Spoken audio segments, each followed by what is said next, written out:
It's 2 a.m. The house is completely silent.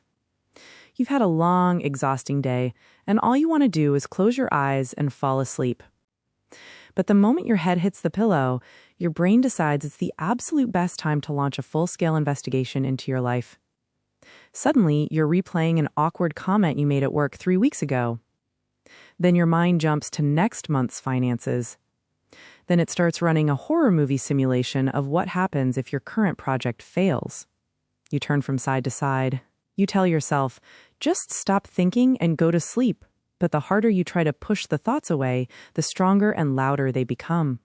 By 4 a.m., you're mentally drained, physically exhausted, and sitting in the dark, trapped inside your own head.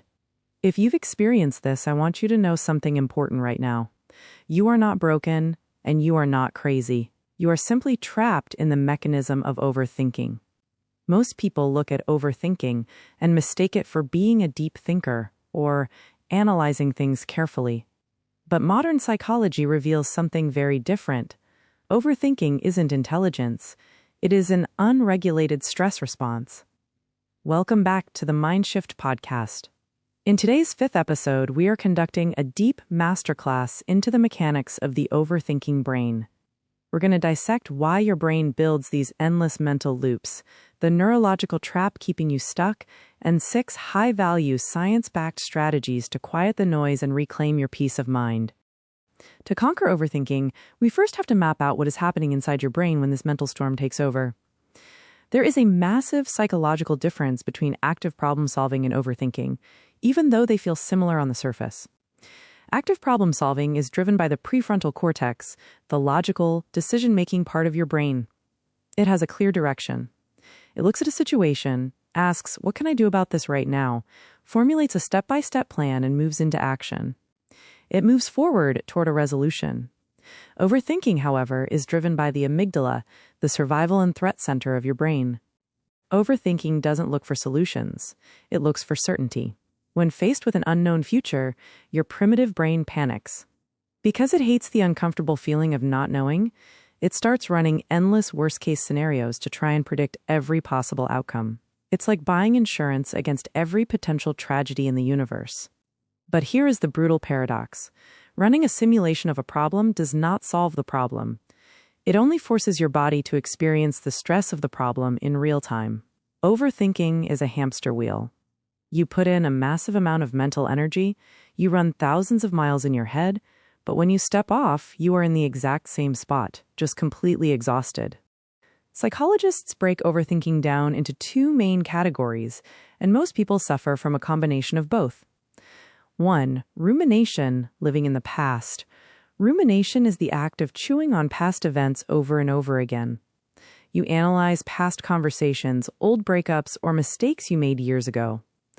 You catch yourself asking, why did I say that? What if I had taken that other job offer? Or, if only I had reacted differently? The trap of rumination is that it tricks you into believing that if you analyze the past hard enough, you can somehow change the emotional outcome. But the past is a closed book. Analyzing a page you've already turned won't change what's written on it. 2. Catastrophizing, living in the future. Catastrophizing is taking a minor uncertainty and inflating it into a full-scale catastrophe. Your boss sends a message saying, let's talk tomorrow morning. Instead of thinking it's a routine update, your brain immediately jumps 10 steps ahead. I'm getting fired. I won't be able to pay rent. I'm going to lose my house. You take a small spark of doubt and blow it into a forest fire of anxiety. Notice the common thread between rumination and catastrophizing. Neither of them exists in the present moment. Overthinking forces you to abandon the only place where you actually have power, the present, and locks you in phantom worlds that you cannot control. So how do we break these deeply ingrained neural loops? You cannot simply tell your brain to stop thinking. That's like telling a stormy ocean to stop having waves. Instead, you need structured behavioral tools to shift the brain's state. Here are 6 practical frameworks you can use to regain control. Framework 1, the name it to tame it technique. When you feel your thoughts spiraling, step back and become an observer. Label what your brain is doing out loud or in your mind. Say, I am not solving a problem right now. My brain is just catastrophizing. Or, this is just a rumination loop about the past. Neuroimaging shows that the moment you label an emotion, you lower activity in the amygdala and activate the prefrontal cortex. You shift from being the storm to observing the storm. Framework 2, the 5-4-3-2-1 sensory grounding method. Overthinking pulls your consciousness into your head. Grounding pulls it back into your body and physical environment. Stop what you're doing and identify 5 things you can see around you, 4 things you can physically touch, 3 distinct sounds you can hear, 2 things you can smell, 1 thing you can taste. This sensory overload forces your brain to disengage from internal loops and re-anchor in the physical present. Framework 3, scheduled worry time. Trying to suppress negative thoughts all day actually creates a rebound effect, making them stronger. Instead, designate a specific 15-minute window every day. For example, from 4:30 p.m. to 4:45 p.m.